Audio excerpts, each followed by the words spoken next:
Hi, we are from Group A. Our mini project title is Climate change leads to global warming and decline in crop yields. Human-caused climate change driven by greenhouse gas emissions leads to global warming and alter Earth climate.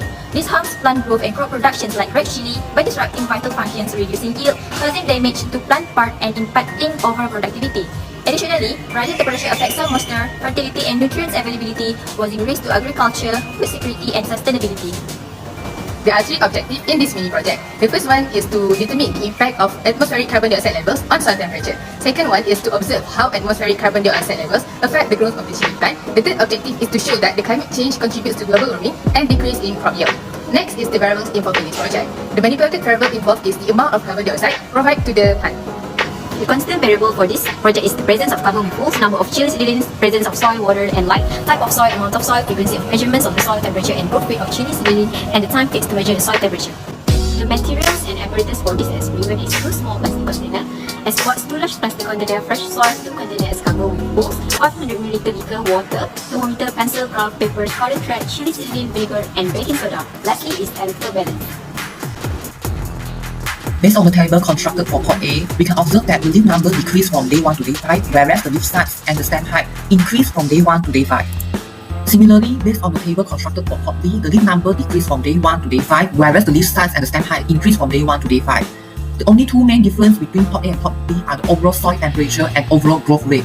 The overall soil temperature of pot A is actually higher than pot B. In contrast, the overall growth rate of pot B is actually higher than the overall growth rate in pot A. Based on the observations made on day 1 and day 5, we can observe that both plants in pot A and pot B are remain in good conditions on day 1. However, during day 5, the plant in pot B still remain in good condition, but the plant in pot A already wilt. Based on the graph of difference in soil temperatures for pot A and pot B plotted, we can conclude that the pattern of the graph increased from day 1 to day 5. However, the increment of temperature in pot A is higher than that in pot B. In this experiment, we assume that the porous containers that cover both pot A and pot B represented the trapped heat layer of carbon dioxide in the atmosphere.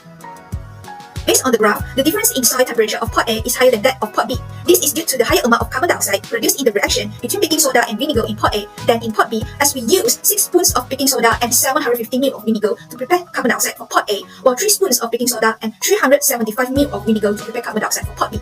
In other words, the amount of carbon dioxide produced in pot A is approximately double to that in pot B.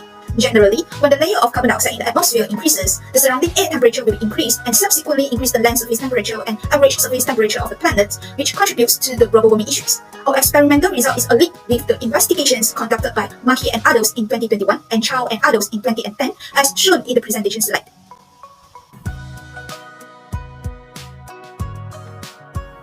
Based on our result, the growth rate of the chili seedlings in pot A is lower than that in pot B in terms of the leaf number, the stem height, and also the leaf size, which is measured in terms of its length and width. We know that carbon dioxide is a heat-trapping gas. Since there is more carbon dioxide in pot A, we assume that the higher temperature in pot A can cause heat stress to the chili plants. What is heat stress? It is the condition where the temperature rises beyond a threshold level for a period enough to cause irreversible damage to plant development or function. Although both plants in pot A and B, they are supplied with the same amount and adequate moisture every day, heat stress can be a significant risk to plant growth and development. Now, for instance, some crops such as soybean and corn, they are highly susceptible to heat stress during the critical growth stages. In pot A, with higher amounts of carbon dioxide, we expect that this will create a condition of extreme heat stress, which will reduce the photosynthesis and transpiration efficiencies of the plant. This will subsequently affect the plant root development, which will then affect the yield negatively.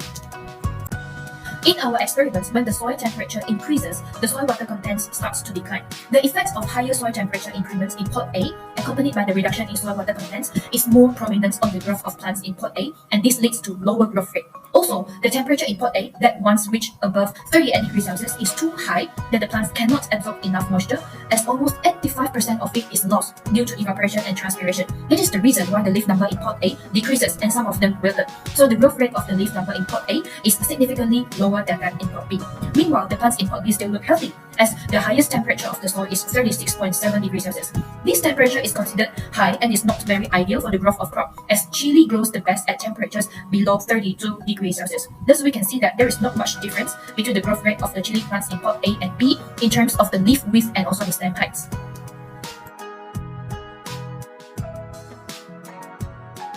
In conclusion, the objectives of the experiment were achieved. When the concentration of carbon dioxide in the atmosphere rises, it leads to an increase in the surrounding air temperature, which subsequently raises the temperature of the Earth's land surface and the overall average surface temperature of the planet. Isn't that right, Alisha? Agreed, Irdina. Additionally, climate change contributes to global warming and decrease in crop yield. When the soil temperature becomes too high, it can harm the plants and result in decreased crop yield, impacting food security in the long run. Hence, it is crucial for us to respond to climate change, which involves two possible alternatives that are to mitigate the emissions of heat-trapping greenhouse gases and adapt to climate change, which is already in the pipeline. And that will be all from us, Group A. Thank you!